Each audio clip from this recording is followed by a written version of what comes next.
গতকাল যে shopping mall থেকে বাজার করে নিয়ে এসেছিলাম আগের ভিডিওতে তোমাদেরকে দেখাতে পারিনি, তো এই জন্য এই ভিডিওতে দেখাচ্ছি। এইখানে পুরো ১,৫০০ টাকারও বেশি বাজার রয়েছে। সবজিপাতি তেমন কিছুই পাইনি, যেগুলো পেয়েছি সেইগুলোই নিয়ে এসেছি টুকিটাকি। এবারে একটা কুলের আচারও কিনেছি, অনেক কিছুই টুকিটাকি জিনিস কিনে কিনে কিন্তু পুরো ১,৫০০ টাকারও বেশি হয়ে গিয়েছে। আজকে সকালবেলা আমি ব্রেকফাস্টে খেয়েছিলাম কাবুলি চানা সেদ্ধ, সাথে কিন্তু একটা একে কি বলে নেশপাতি বলে, হ্যাঁ নেশপাতি খেয়েছিলাম। এই নেশপাতির কিলো কিন্তু নিয়েছিল ৯০ টাকা করে কেজি। এর ২-৩টা ভ্যারাইটি ছিল, তো সেগুলো যে দাম ৩০০ ৩৫০ টাকা করে দাম, সেই জন্য ৯০ টাকারটাই তুলে নিয়ে এসেছি। জানো কেরালাতে কিন্তু এখন ফলের দামটা বেশ বেশি, তাই জন্য কিন্তু বেশি ফল কিনে নিয়ে আসতে পারলাম না ঘরে। আর তরমুজ তো ১৯ টাকা করে এইবারে পেয়েছি, আগের বারে কিন্তু ১৩ টাকা করে কেজি পেয়েছিলাম। তোমাদের ওই পাশে তরমুজের দাম কত করে নিচ্ছে একটু জানিও। আজকে এখানে কিন্তু আকাশটা একদমই মেঘলা নয় আর একদমই কিন্তু রোদ নয়, ওই একটু মানে মিডিয়ামের মধ্যে রয়েছে আর কি। কিছুক্ষণ পর আরও কিন্তু রোদ বেরোবে, সেটা কিন্তু দেখে মনে হচ্ছে। পরে কি হয় সেটা আর বলতে পারছি না। তো ২ দিন ভিডিও দিতে পারবো না লিখে কিন্তু পোস্ট করে দিয়েছিলাম, তারপরে কিন্তু কি হলো জানি না, কেন যেন মন খুঁতখুত করছিল। কারণ আমি নিজেকে একটা মানে প্রমিস করেছিলাম যে প্রতিদিন ভিডিও আপলোড করব, তোমাদের সাথে শেয়ার করব আমার লাইফস্টাইল, আমি কোথায় রয়েছি, কেরালায় কি হয় না হয় সব কিছুই। তারপরে মনে হলো যে না, যতটা ভিডিও আমি করতে পেরেছি ততটাই কিন্তু তোমাদের সাথে শেয়ার করি।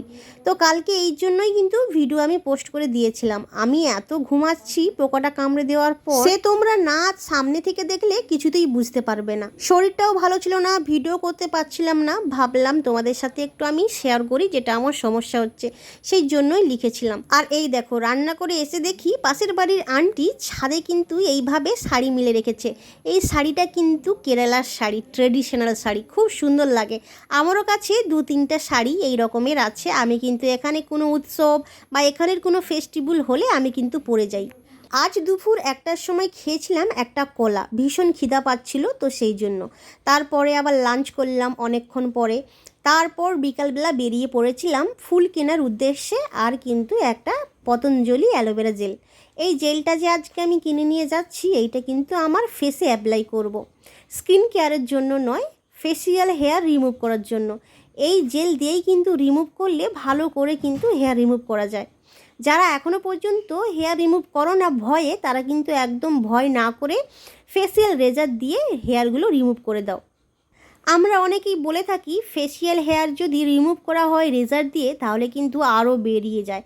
এই কথাটা কিন্তু একদমই ভুল। আমি প্রায় আর ৪-৫ বছর বললে ভুল হবে, ৬ বছর ধরে কিন্তু ফেসিয়াল হেয়ার রিমুভ করে আসছি। এখনও কিন্তু আমার হেয়ার গ্রোথ যেমনই হয় তেমনই কিন্তু হয়, বেশি একদমই হয় না। অনেককেই বলতে শুনেছি রেজার দিয়ে নাকি ফেসিয়াল হেয়ার রিমুভ করলে নাকি হেয়ার গ্রোথ বেড়ে যায় বা বেড়ে যাবে, এই কথাটা কিন্তু সম্পূর্ণই ভুল। আর এই যে এখানে যেহেতু ওনাম চলছে, তো এখানে দেখো ফুল নিয়ে বসেছে, তো যার যতটা প্রয়োজন সে কিন্তু ততটা কিনে নিয়ে যায়। আমি আজকে ৫০ টাকা দিয়ে এই ফুলগুলো কিনে নিয়ে যাচ্ছি। এইখানে ৪-৫ রকমের ফুল সাজানো আছে, তো সবগুলো থেকে কিন্তু কম কম করে দেয়, মিক্স করে দেয় আর কি। আমাদের রুমের কাছেই কিন্তু এই একটা বিশাল বড় হল আছে, এখানে কিন্তু যে কোনো ফেস্টিভ্যাল হোক বা কোনো বিয়ে বাড়ি হোক, এখানেই কিন্তু সবাই মিলে মানিয়ে থাকে আর কি, ভাড়া নিয়ে।